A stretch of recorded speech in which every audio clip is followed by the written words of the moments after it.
Bertesenahu, bertesetilabah Mubabiku ametilo Dilabaso bertabapo Bisa menilai taloko menilai Teibalino kenyapo tak lepas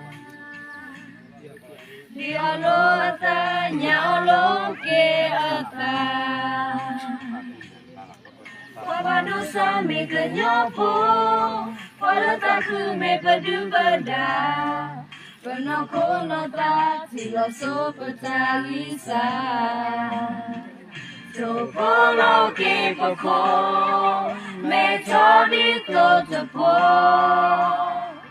Awi papo dado Atumulahi tobo Setita miko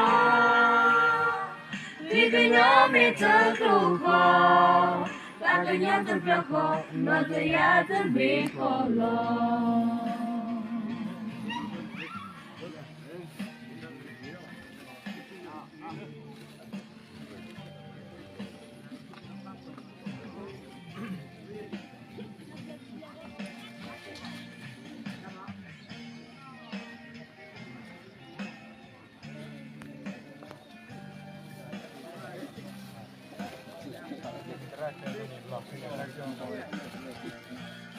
Kalau ulo so ketoke kwa mukana Silo duto bo uteta lo pli oro Tebaka tamutaku Tatak lo kwa paglo tuto Kogule kolahe Kebamune di oro Lalu takuma kutita leto Malu takute kuwati kita asal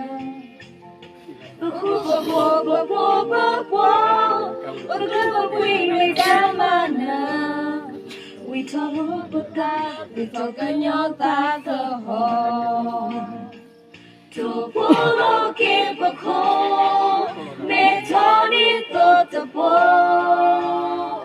Awi papo tado, atumula hitobo. Sedita cita miko, liganya mita kloko. Kalanya terpako, nataya terbekoro. Tupolo ke pako. Metodi totepo Awi papo tado Atumula hitobo Setita-tita miko Liganya mita kloko Taganya tepleko Notaya tebikolo Taganya tepleko Notaya tebikolo Takanya terpelakon, notaya terbikon.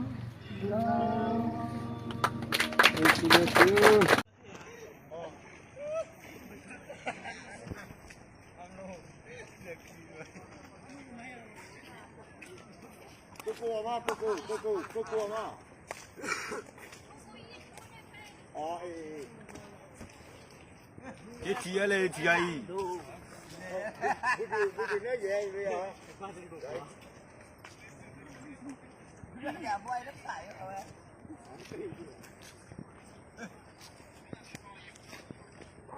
Apa?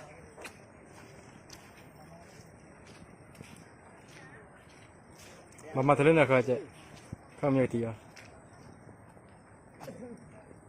Okay. You okay? Okay.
Malam ni.